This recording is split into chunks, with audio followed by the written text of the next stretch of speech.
நதியாக நினைத்தால் கடலையும் எட்டலாம். ஒரு நதியின் வாழ்க்கை எவ்வாறு நம் அனைவருக்கும் பொருந்தும் என்பதை சற்று முழுமையாக பாருங்கள். நதி ஆரம்பிக்கும் போது யாரும் பார்ப்பதில்லை. அது வெறும் ஒரு சிறிய சொட்டாக பிறக்கிறது. யாரும் அதன் இலக்கை நம்புவதில்லை. ஆனால் அது தன் வழியை உருவாக்கிவிடும்.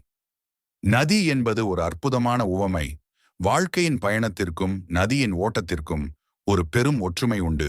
அது சிறியதாக ஆரம்பிக்கிறது. சிறிய ஆசைகள், சிறிய கனவுகள். ஆனால் அந்த நதி கல்லுகளை நதி போல் நாம் ஓடத்தான் வேண்டும். நதி ஒருபோதும் நின்றுவிடாது. அது வழி மாறலாம், ஆனால் நிற்காது. அதுபோல நீங்களும் வழியின்மையில் வீழாதீர்கள். எதிர்ப்பு வந்தால் வழி மாறுங்கள், ஆனால் முயற்சியை நிறுத்தாதீர்கள். நதி சமதளத்தில் ஓடும்போது அது பெரிதாகிறது. நம் வாழ்க்கையிலும் மனது அமைதி அடைந்தால் நம்முடைய திறமைகள் விரிந்து பெருகும். கடைசியில் அந்த நதி கடலுக்கு சேரும். கடலுக்கு இணையானது வெற்றி.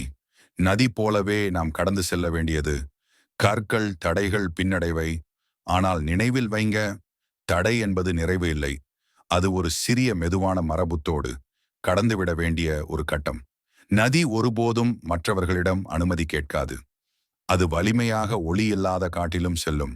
அதுபோலவே உங்கள் கனவுகள் யாராலும் கட்டுப்படுத்தப்பட வேண்டாம். ஓடுங்கள். விழுந்தாலும் மீண்டும் ஓடுங்கள். ஏனெனில் கடைசியில் வெற்றி என்பது கடலாகவே இருக்கும். அதனை அடைய உங்கள் ஓட்டம் முக்கியம், தடைகள் அல்ல. நதியாக வாழுங்கள். பயணத்தை விரும்புங்கள். வெற்றியை நோக்கி ஒளிபரப்பும் அந்த ஓட்டமாக இருங்கள். உங்கள் வாழ்க்கையிலும் ஒரு நதி இருக்கட்டும். தன்னம்பிக்கையும் தொடர்ச்சியும் கொண்ட ஒரு நதி. இந்த வீடியோ உங்களை ஊக்குவித்ததா? கீழே கமெண்டில் உங்கள் நதியாக இருந்த அனுபவங்களை பகிருங்கள்.